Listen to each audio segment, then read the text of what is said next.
On this episode, we welcome multidimensional bassist Billy Carrión, a true innovator blending the influences of jazz and Latin music, rock, and the unforgettable sounds of 8 and 16-bit video game music. With over 20 years of experience collaboration with legendary musicians like Eddie Palmieri, Ray Barretto, and Giovanni Hidalgo, his unique musical journey reflects his mission to elevate every genre to its purest, most beautiful form. From his work with the electric jazz group Ultra S to his acoustic quartet and Twitch streams, his passion for preserving and evolving music resonates through every note. So join us as we explore his eclectic inspirations and creative projects. So, Billy, my friend, good to see you. Good to see you as well, man. So we're just starting the new year. It's almost February right now, so I'm sure a lot of new things are on the horizon for you as an artist. So, kind of walk me through what's coming up and what the new year looks like for you. What are you excited about Sure. pursuing this Well, year? so to start, I actually over this past weekend I was in the studio at Tedesco, um, doing the acoustic quartet, which is called Higher Standards. It's sort of a culmination of about almost a year of kind of events that kind of went on in my life that sort of shaped where I'm sort of taking myself as an artist now. At the end of 2023, I wound up getting Bell's palsy. So originally a saxophonist, which was my main thing. I unfortunately fell into the 10% of people that kind of have permanent nerve damage. So I could no longer play any woodwind instruments or anything like that anymore. So for sort of the last year, I really was like, well, I guess it's bass time. It's really, it's time. I mean, obviously, I practice the instrument and I give it the respect it deserves. But I'm like, let me dig into it. So it's been a culmination of that and a series of events that sort of transpired in my life where I've been playing with fellow musicians Campbell Charshi and of course Jarrett Walzer, who we always play with, fantastic drummer, who we've had on this podcast as well. Um, so we've been playing for a few years and we've been trying to get stuff together. And we have this Ultra S group, but then I sort of had like this little knack of like an acoustic thought of like, just swinging or just doing this or just doing different vibes with that just piano, bass, horn player, drummer, like let's go in. So I decided to like start this group up and we did a record on Saturday. It's an EP of like sort of like my favorite cover choices and things that sort of explain a little bit of who I am, as well as sort of introducing the group and what their abilities are going to be, for the forthcoming stuff. Wait, So I'm we're sorry. just I'm sorry to interrupt. no Um, worries. so you had a switch from playing saxophone to bass. Yes. So, did you ever play bass at like growing up or anything like that, or was it like you were brand new starting an instrument from the get-go? So basically, when I kind of got out of college because of a certain crappy reason, wound up going on the road with Eddie Palmieri then, which actually wound up being fantastic. Um, so when I started like playing with him, I was really writing a lot, and I'm not a big writer. Um, I didn't like go study. I never was like a real music major or anything of the sort. I did attend college and attend music school, but mostly what I did was ensemble performances. Um, so I was really getting into it just because I was playing with such innovative musicians and hanging out with them and whatnot. And um, I started like rehearsing them, and bass players would be like, "Hey, man, like this is literally impossible to play. Stop writing your bass lines on like a keyboard." So um, it literally was like, okay, so if I can play the bass line on a bass, if I like borrow my buddy's bass or something, and I can do it, then it's feasible for a professional bass player to do it. And I sort of inadvertently taught myself the bass that way. And then started falling in love with it and getting more serious with it. And I started getting calls for subs from friends who I used to hire as bass players when I was a horn player. Shout out to Pete McCullough, who's a great bass player, fantastic bass player. He's a bass player with uh, I can't think of the name right now. I'll tell you later. It happens to me. I get one of those. I'm those type of people that like, oh man, that's thing, and then like 2 days later, I'm like, this guy happens to me all the time. Billy, Streetlight it's about Manifesto. you today. It's about you. Streetlight Manifesto. There we go. So anyway, true. Anyway, So I did like inadvertently taught myself the bass and kind of fell in love with it. And as a baritone player, which is what my main instrument was, when I was in high school, there were no tubas, there was no anything. I was the bass line. So I kind of already had this groovy vibe from the beginning because of that. And then coming into the Latin vibe, which a lot of salsa arranging has you play the bass line as a baritone player because it's a very effective timbre. So even then, like all of a sudden, you can hear it in those things, and I'm like, well, huh. I think I've always kind of been a bass player. It's just been on a different instrument. So That, yeah. that's incredible to, I mean, you had to go through this thing, and I'm sure at the time when you had to switch instruments like that, it was probably a little heartbreaking and, Oh, yeah, there was definitely therapy. There's definitely a lot of things that I went through just to get through it because just as much as a physical therapy you need, right. you just need to, get your mind right on that too. But you And sound so passionate about the bass though. It's just like you I would. think I'm just passionate about music and Mhm. the wonderful position that the bass provides. Like when I'm a baritone player in a big band, I'm like a support system for the rest of the saxophone section. When you're a bass player in a band, you're the support system and you're marrying the rhythm and the harmony. So, I kind of really enjoy that role in music itself. Um, so talk to me a little bit about when you're learning to switch from baritone to bass and everything. Were the musicians kind of a little, because you're playing with Eddie Palmieri. That's a really important person in the music world. Were musicians kind of reluctant to like play with you because they might have looked at you as a beginner, or were people open about it in the beginning? Actually, I have been blessed to be surrounded by some fantastic musicians.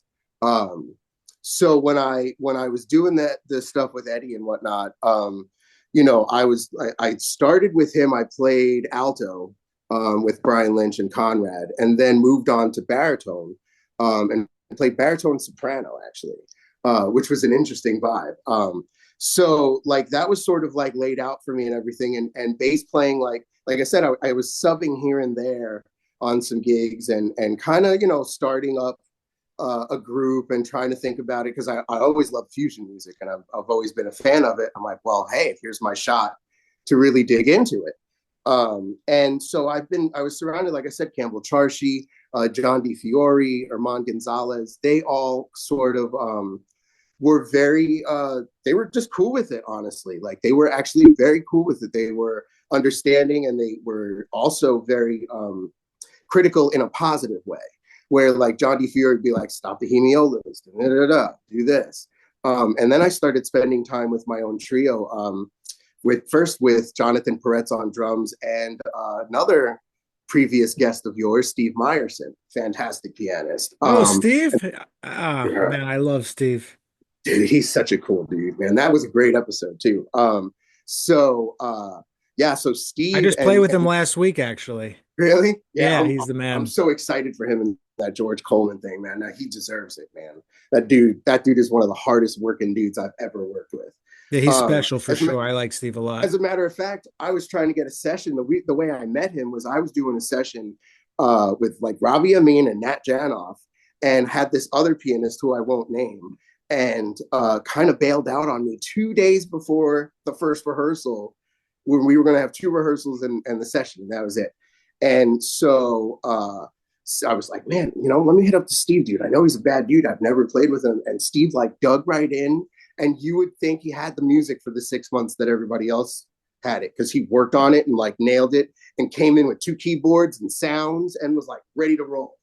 It was so awesome. And like it just, I mean, fantastic musician. He also, when I was playing in the trio, like gigs, like in Jersey City, just regular like restaurant gigs and stuff like that. Sometimes performances for colleges and whatnot. But they would be like I said, positively critical about things. Like say, hey, listen, you're walking this. I need the support here.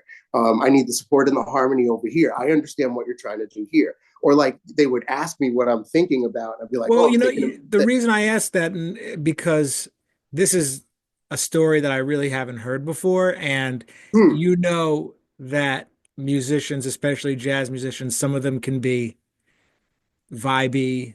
I don't Oh, have to tell you. oh, listen, I will be straight up and say, like, I definitely I've walked into jam sessions with my, because I have upright, but I don't play it as well as I like to, as well as like the to repair it so that I can play it correctly, because it's all busted up. It's like thousands, and I'm like, might as well get a bass made, which is what I'm having done. Um, but so I would still show up to sessions, and yeah, I'd get a snide eye or two, and Yeah, and or they I'd don't get know a, when hey you've man, been. when you bringing the horn back, hey Yeah. man, when are you bringing the horn, like kind of stuff like that. And it honestly, like, I'll then get off the band stage, and then they'll be like, oh hey man, great, sounds good, man, that sounds cool. And other bass players, like I'll name that, like Ben Rubens. I've used his bass on a jam session once, and he was very like awesome, and Oh like, yeah, he's one of my best friends. Yeah. fantastic musician, a great person, man. Like he was very awesome about it. Like, and so honestly, it's overall positive. But yeah, you definitely have your few bad apples every so often. But you know, that's for a different story. Yeah. No, that's an incredible that's an incredible story. So talk to me a little bit about the video game music because I have it's funny when I think about that. Do you know the kind of bloop it's called? It's the Miles Davis when they tried to make it sound like NES. Yeah, Yeah. That's the first thing that comes to mind, which I'm yeah. sure what you're doing is you would say it's the complete opposite of that. I mean, well, yeah, literally, because you're taking the music from the video games and then playing it with live musicians, and Exactly. then Yeah. doing that. Yeah, I started doing that like as like in 2003, when I had like my first bands performing and whatnot. Um, I would sit there. The first song I ever did was "Mysterious Woods" from Link's Awakening. It's a great Game Boy game. It's one of my favorite Zelda games ever. And like the groove is so deep. And the thing about specifically Game Boy, you have like four channels. So your bass, which has to be all sounds as well, like of the game. You have like maybe two harmonies, and then like the sounds for the game itself. So you really have to, within those four things, while something else is going on, compose. So for me, it's almost like going to theory class and like dealing with the four-part harmony. And oh, you can't do this, and here's your parallel. Like you can't deal with any, like, so the restrictions that they had were sort of interesting, and they still came out with like fantastic melodies, and not like unplayable ones either, because all these people are musicians, so they're sitting there on their respective instruments and composing, then computer programming those things in. Yeah, So some for me, video game music from the 90s is better than some jazz that comes out today, in my opinion, I you know. yeah, I mean, I mean, I could name, let me see, Shinobi 3 for sure. Um, yeah, there's some fusion music on there that'll blow your mind. It's pretty interesting, some of those melodies. Like I said, I take stuff from about the 80s and the 90s. Basically the systems that I play and stream as well. And I'll sit there and transcribe that kind of stuff and bring it into the band, and just explore it, because they're great melodies. There's some great changes. There's like a whole like system of changes that kind of work out with this like minor third movement, that is like a very video game vibe, where you start in the one chord, and then go down to like, say you're in G minor, it goes to like E flat minor. You know what I mean? Like that kind of vibe, and like play, same kind of thing. Interesting little like vibe that I always hear like on typical like role playing games and stuff like that. But yeah, that stuff is very influential. But the games themselves are sort of where I learned discipline, because you're You sitting mean there playing playing the a game. games like or Exactly. yeah. So not only the song going on in your head over and over and over, so you're learning the tune, but then on top of that, you're sitting there and you're driven with these two or three buttons that you have, depending on your controller, and trying to get past this little thing and figuring out the little dot or pixel that you need to get to just to jump to the right place Yeah, to and you get couldn't whatever. save video games at the time. This is at the time where you couldn't save either. Right, exactly. It was game over. You turn your thing off, or if your parents let you, you left it on, and then you would change the channel and like leave it on, and hopefully your system doesn't burn out. Yeah, that's why I said they used to play, and like yeah, you would literally have to stop and turn off the TV, but leave the system on, and then the Yep. next So day. I would disconnect it from the back of the TV and then reconnect the normal cable or the antenna. That way, like it wouldn't bother any of the channels. But yeah, Are that you? discipline like is what kind of strengthened me as a musician. Where now I could work on something for an hour and not feel like anything's wrong and just doing the same thing I would do if I'm playing a game. Is the music, the video game music, different today than it was, in the 90s in a sense? Like, are you able to get stuff from newer video games that you could get, uh, you know, So back in the 90s? I think there's more of a cinematic vibe to a lot of the games nowadays, especially the ones that I play, because of the fact that you have a full orchestra at your at your beck and call at this point. You can have a live band come and play. I mean, you've got like Mark Turner on LA Noir. You know what I mean? You've like so there's like real things happening, like real musicians playing real music on these things. So it's sort of become, like it's like what's the old saying? You live long enough to be you either die the hero or live long enough to become the villain. So Right. it's completely switched. So you go from video games to yeah, I'm doing a session today for a video game. Yeah. So I really think the modern music, like I said, it's taken on a role where you're getting a lot more guys out of school or maybe not even going to school and learning computer programming and video game programming, and then learning off whether YouTube or lessons or taking private lessons, and then becoming a musician that way so that they can program or write for video games or Well, produce if they do. one of my friends, he writes for video game music. That's a lot, and but it's I know it's how intricate it is, and it's Yeah, I mean, yeah. it's also just timbres and textures, and it honestly reminds me of just like the fusion stuff, like when it was really heavy in the synthesizers. That's really like the marriage right there. What was the first like what caught what how did you catch the jazz bug though, so to speak? What sparked your Okay, interest? so I am the son of a salsa singer who specialized in singing salsa and Latin jazz. So he would always put bands together that would have like the baddest like salsa cats, and then the horn players would be like a lead Latin player, and then a couple of jazz dudes in between. Uh, so like cats like Dave Schumacher, Roger Ingram, like the Adam Brenner, just great like dudes, so my father, being the musician that he is, was always constantly playing music in the house. I mean, everything from the Beatles to Yoruba music, salsa, classical stuff, so there was always that happening constantly in my house. So I kind of think that music was just always in my blood in that sense. And it was just a matter of sort of like a mutant awakening of my powers where I saw, believe it or not, Dave Schumacher playing a baritone saxophone. And I was like, hey, Pop, that instrument's awesome. I want to play it. And he's like, nah, man, you're too small. It's like that instrument's bigger than you. He's like, but Yeah. we'll see what we can do. And then he went and got me an alto saxophone.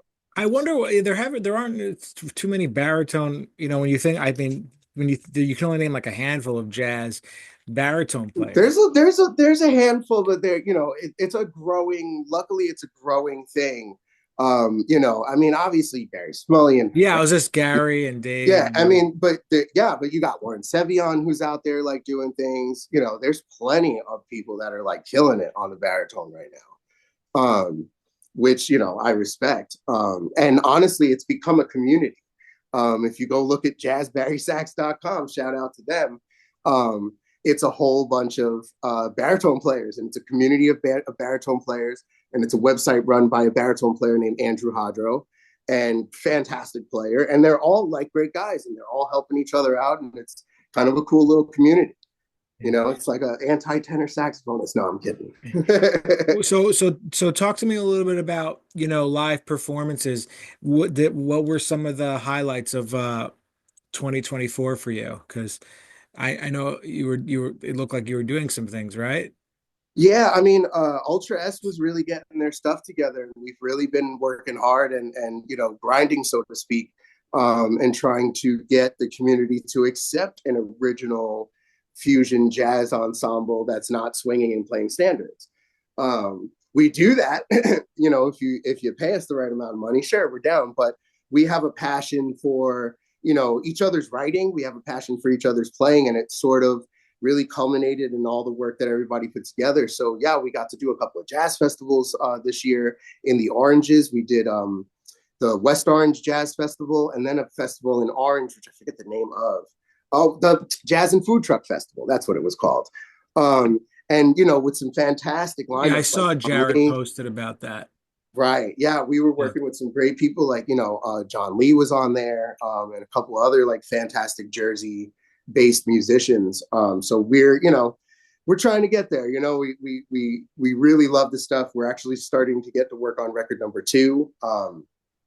And we just found out recently we'll be doing Clement's Place. Oh, that's sick. Yeah, I believe February 27th, if I'm not mistaken. So we're pulling out all the stops for that show. That one's gonna be the show that people should miss for sure. Yeah, when I was talking to Jared on the podcast, he feels like it's like the real jazz club of jazz clubs in New Jersey. Yeah, I think it's really become that. I mean, I've been around this scene since, like I said, about 2003, performing at the clubs and whatnot. I got to play Cecil's. I got to fill up trumpets. I filled out Crossroads a few times, in my illustrious baritonics career. I've got to see them, rise and fall. I used to have a residency at the DLV Lounge, which stood for 50 years. And in that's Morristown, right? No, Montclair. Montclair, yeah. Right, and it's a little hole in the ground, but then all of a sudden, Russell Gunn's walking in, all these cats walk in randomly. McBride walked in a couple of times once on his birthday and handed out cupcakes to people, and was just hanging, so. It was a spot, and I think with the clubs nowadays, like I said, there's very few of them in Jersey. And you got your Shanghai, you got Clemens, and then down south there's a few things, and Triumph, which is starting to become, it's a multi-music thing, but you can see a lot of the jazz guys really coming out there, which is fantastic. And it's a great stage. So I think Clemens, the reason why it is that premier vibe is because for me it reminds me of that Cecil's. It reminds me of that trumpets. You go in there, it's the air just smells like jazz. You know what I mean? Trumpets had a very similar feeling to Blues Alley in Washington D.C. I always thought, which is a great another very legendary club. Oh man, absolutely. And I mean, rest in peace, Trumpets. It was one of my favorite clubs, man. It was a nice stage. You could fit a big band on there with the right, in the right spots. You could fit anything up there. He had a variety of great musicians. He was always doing Brazilian things himself, Enrico. Fantastic harmonica player, jazz harmonica player. So he would be doing that kind of stuff. He'd let the fusion stuff happen. Diane Mosier was actually the person that got me the gig there.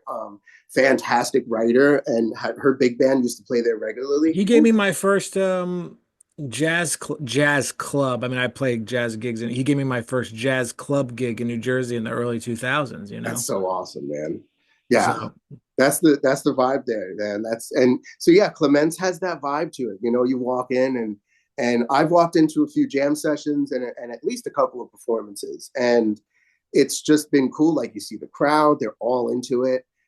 There's not a you can hear whispers, but everybody's pretty much paying attention to what's going on. Everybody's very friendly. There's just it's just the old school vibe to it, that really makes it fantastic. And just the personnel that go through there, I mean, damn near everybody's rolling through there at this point, which is fantastic. And in Newark, of all places. Yeah, what day is the 27th? I believe it's a Thursday. That's their normal big performances. They tend to run them on Thursday nights. What time does the show start? I think 7:30 is when they normally do their shows. I'm not 100% certain. Are you doing two sets that night, or? Yes, we're going to be doing 2 sets. So there's probably a 9 o'clock set too. Yeah, probably. Yeah. Yeah. I'm trying to make it out to the later one. Yeah, we're going to pull out all the stops. We're bringing in all the fun sounds. We're also going to use the piano that's there. because Campbell, as you know, is a fantastic musician and has a bunch of synthesizers, but is also a great piano player. Who, like I said, I just had the pleasure of recording with 2 days ago, I haven't played with him. We were supposed to acoustically. play a gig together, but he's really great. So Yeah, he's a fantastic cat, man, and a great person too. Which is again why I got him in this other group of mine. well, no, I mean, Billy, this is awesome, and it's so cool to hear your story, and we know a lot of the same people, so it's good to connect and meet, Yeah, for sure, man, absolutely. So thanks so much for doing the podcast today. Yeah, man, I appreciate you inviting me. Yeah, and also, so your social media, just so everyone can Right. So you can follow me on Instagram for sure, at Billy Retro Gamer. And pretty much every social media that I'm on is at Billy Retro Gamer. I'm kind of selective about those things. I think I'm on Twitch as Billy Retro Gamer. I'm on Instagram as Billy Retro Gamer. and And YouTube, right? Yeah, yes, YouTube is Billy Retro Gamer and the recently revived TikTok. recently revived. Because you kind of have to be on all of them if you want to get out there. So yeah.